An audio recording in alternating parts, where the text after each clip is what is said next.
there and welcome back to some more Forza Top Gear laps. Today we are taking a look at Creator's Choice 2. These are some of my favourite cars that I've picked out for you to watch going around the track. We begin with the 2011 Koenigsegg Agera, 940 horsepower, 811 foot-pounds torque, 3,164 pounds of weight. This is the most powerful and the torquiest car here today. Long-termers on this channel may be surprised to see this car isn't baby blue, because every single time an Agera appears in one of my videos, it's baby blue, which I think is a great colour, but I decided I'd shake things up a little bit here. The Koenigsegg Agera, to put it simply, is my favourite hypercar, one of my favourite cars of all time. I think it's an absolutely spectacular looking thing. I love the performance, I love the craziness of it, and I love the company that built it. I just, in short, the Agera is just the perfect hypercar as far as I'm concerned. As far as it goes to drive in-game, well, it's very quick. I mean, this is a hypercar that can top 270 miles per hour in Forza. So, of course, it's very, very fast. But it's also got a decent amount of traction to it. You can actually get the power down relatively well in this car. Again, don't expect to be a beginner and drive this without traction control, but you can get the power down decently well, which is nice, and a lot better than you could in previous Forza titles. The big issue I have here are the brakes feel particularly poor on this car. I found myself early braking into a lot of corners because I had to slow it down. It makes sense that it takes a while to slow it down, but the brakes do feel particularly poor, which is a bit of a shame. Next up, we have the 2005 Honda NSX-R, 290 horsepower, 225 foot-pounds torque, 2,800 pounds of weight.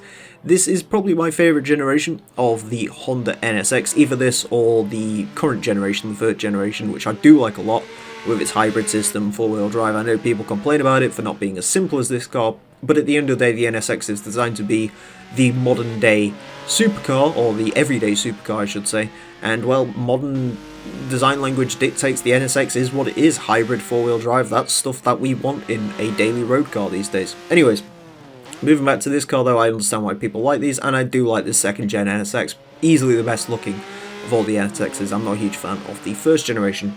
As far as it goes to drive, the NSX is always a good choice when it comes to racing games. They're always incredibly balanced, good cars, mid-engine rear drive, which is a great setup.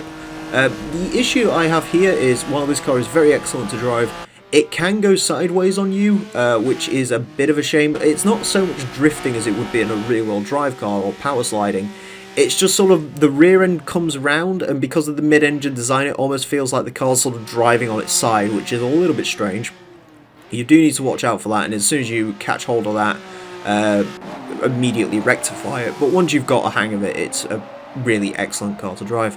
Next up, we have the first of two wagons, the 2015 Volvo V60 Polestar, 346 horsepower, 368 foot-pounds torque, 3,985 pounds of weight. This is the heaviest car here today, and, well, of course, we had to have a wagon Volvo in Creator's Choice, because I adore modern-day Volvos. I adore every Volvo, pretty much. And the Polestar gets extra marks for coming in baby blue as a standard colour, which looks excellent. Yeah, I love these modern Volvos, and they're just getting better and better. I adore the new T8 Volvos with the 2-litre turbo, supercharged, hybrid engine that makes like 400 horsepower. I think that's insane.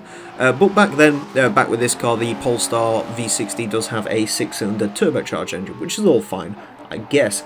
As far as it goes to drive, there is a fair amount of understeer involved in this car, as you'd expect from a four-wheel drive wagon that weighs almost 4,000 pounds, but it's a pretty decent vehicle to drive, I do have to say. I quite liked it. If you have more of an issue with understeer than I do, I would say you're going to run into some issues with the V60. You probably won't find this thing very much fun to drive. But if you're like me and you don't mind the understeer too much, yeah, this is a pretty solid car to drive. A little bit softer than maybe you'd expect. If you want something more hardcore, definitely go towards the S60 Polestar, the saloon variant, but the wagon is pretty good. Next up, another 6-cylinder turbocharged petrol wagon, the 2001 Audi RS4 Avant, 375 horsepower, 324 foot-pounds torque, 3,571 pounds of weight. I have a bit of an obsession with these cars. The late 90s Audi A4s, I just think they look fantastic, and I'm not quite sure why. There's just something about them. I think they have a certain elegance and class to them while also being genuinely good looking. A lot of Audis from that time did, you know, the A3, S3 was a good looking car, a few others as well. The late 90s really was a high point for Audi styling and Audi cars in general, because they were quite interesting, and it's sort of fallen off a cliff a little bit since then. The RS4 Avant, though, is really cool. 4-wheel drive, 6-cylinder turbo wagon. I mean, it can haul everything. It's got 4-wheel drive. It's pretty much one of the best all-rounder vehicles in the world, along with that Volvo we just saw. As far as this goes to drive, though, despite being 14 years older, the simple way around this is this car drives a lot like a V60, except better in pretty much every way. The only thing the V60 really has over this is the gearbox is a bit quicker, and I prefer it because it's a Volvo. But the handling of this vehicle is better. There is less understeer, it's less wallowy through the corners, it feels more focused. Again, it does weigh almost 500 pounds less, which I guess makes sense. But yeah, the RS4 Avant is a really good vehicle to drive, and you can definitely invoke some of that BTCC dominance in that wagon, I think. Next up, rounding out our gaggle of all-wheel drive cars, we have the 2005 Subaru Legacy B4 2-litre GT, 276 horsepower, 253 foot-pounds torque, 3,153 pounds of weight. The Subaru Legacy is essentially what happens when you want a WRX STI, but you want to be a bit more grown up and you want to fly a little bit under the radar. Maybe you don't want your neighbours to think that car's going to end up in their front garden at some point. Yeah, that's essentially what this car's set up to do. It has the same engine that you would find in a blob-eye Impreza design, the EJ20 turbocharged unit, which is used over the twin-turbo unit in the older Legacy, which I think is a bit of a shame, but I guess it makes more sense to have the single turbo from an Impreza.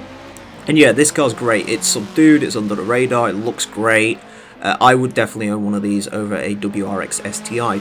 Anyways, as far as it goes to drive, well, it drives pretty much like a WRX would. It's a little bit firmer in the suspension. These cars, of course, aren't made for going rallying or anything of the such. They're not rally specials, so they don't need to have the slightly softer suspension of the Impreza. But they do handle pretty much like Imprezas would. You know, there's a fair amount of understeer, but not too bad. It's definitely drivable. It's a great car for beginners, and it's a great car to use as a platform for tuning. You can build these cars into pretty much anything you want. That applies to the Impreza, and as such it applies to the Legacy as well. Next up, we have the 1995 Nismo GTR LM road car, 300 horsepower, 275 foot-pounds out, 3,483 pounds of weight. Despite some close competition in today's episode, this is by far and away the rarest car we have here today. I believe only one of these exists in real life. It's a road car variant of Nissan's 1995 Le Mans effort, which did not end particularly well, which is why you've probably never heard of Nissan going to Le Mans. Anyways, this car's cool. I love the insane wide body kit it had. It is, of course, rear-wheel drive only. Other than that, pretty much the same as your standard R33. Rear-wheel drive only, same engine as you find in an R33 Skyline. And it just has this incredible body kit on it. So, let's speak GTR LM road car, because this car's a bit weird to drive. It's excellent. The traction from this thing is insane. The brakes are really good. But you don't expect them to be quite that good for a C-Class car, so it can catch you out a little bit. Also, there's a fair amount of oversteer involved because it is rear-wheel drive, but that can be easily controlled at higher speeds. The biggest issue I find with this car is you always have to remember to short shift. Peak power comes on at about 7,000 RPM, however the red line is more like 9 or 10k, so you really have to pay attention to your shifts in this car, really have to short shift all the time, and I do find that throws me off a little bit. It's a hard car to get used to, but once you master it, it is a truly incredibly quick car for its class. Next up, we have perhaps the most striking car here today, and that's saying something considering the car we just saw, the 1990 Alfa Romeo SED. 207 horsepower, 181 foot-pound torque, 2,778 pounds of weight.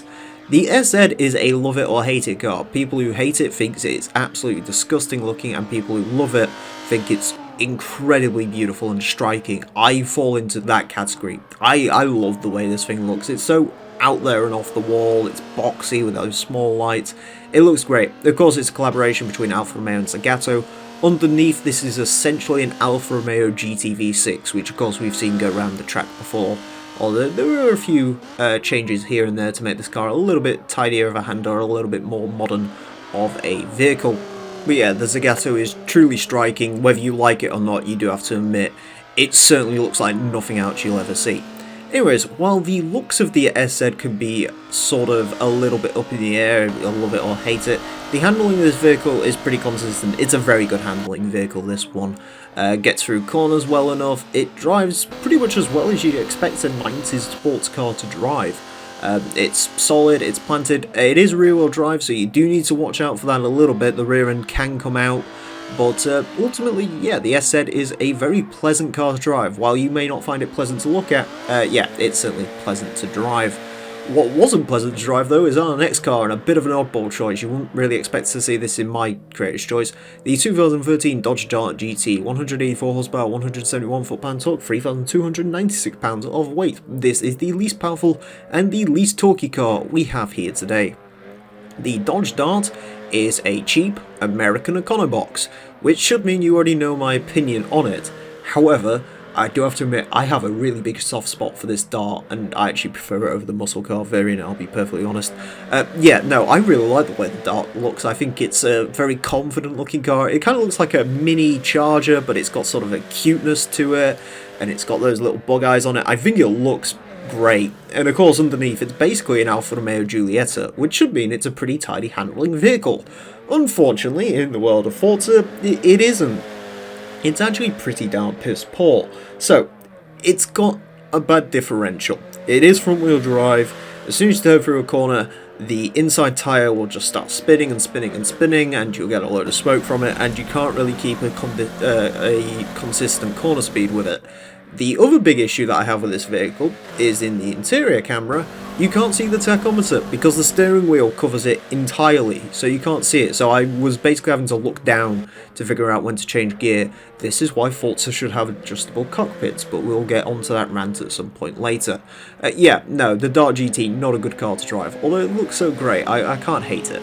Speaking of unhateable and looking great, we finish this off with the 2016 Abarth 695 Biposto, 186 horsepower, 183 foot-pound torque, 2,198 pounds of weight. It is the lightest car we have here today. If you'd like to find out more about the Abarth Biposto, I actually did a review of this car all the way back in Forza Motorsport 6, but safe to say, this thing is fascinating. It's essentially a track day special version of the Abarth 500, which is a great car to begin with, but this thing is just serious. It's got a cage in it, it's got racing seats, it's got little perplexed windows, it's got a dog ring gearbox. This thing's proper well set out like a little track car. It's great.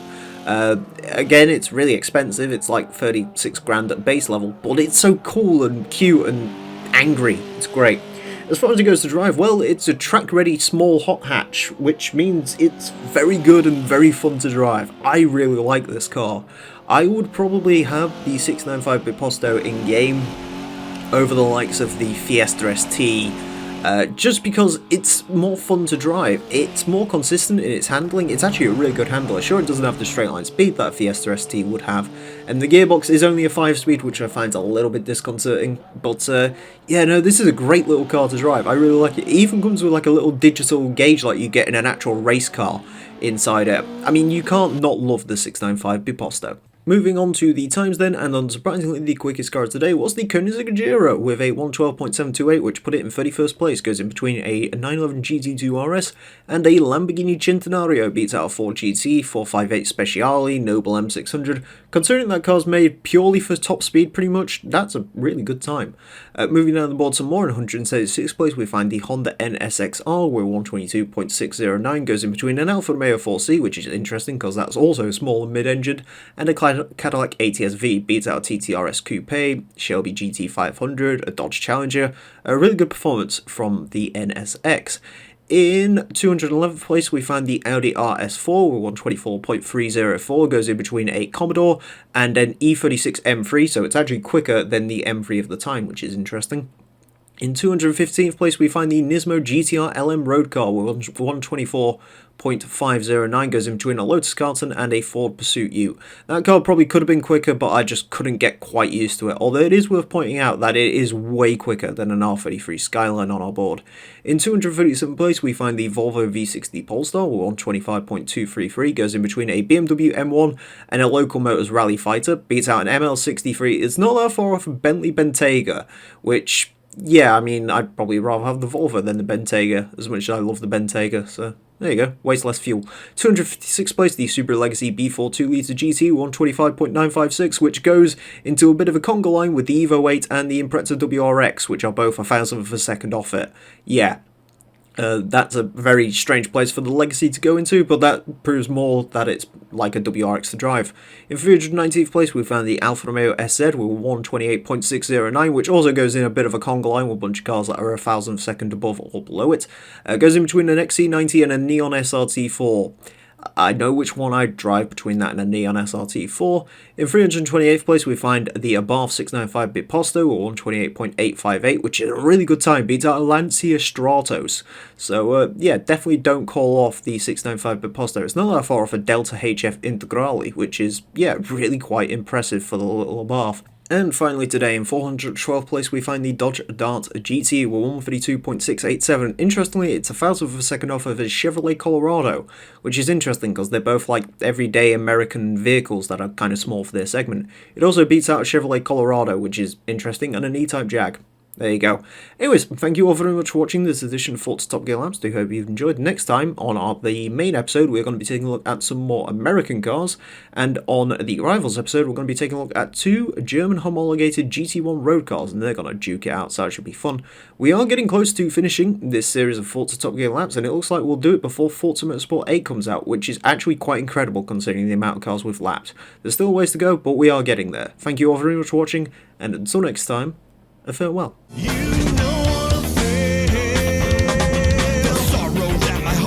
Knowing just where my hopes and dreams are going.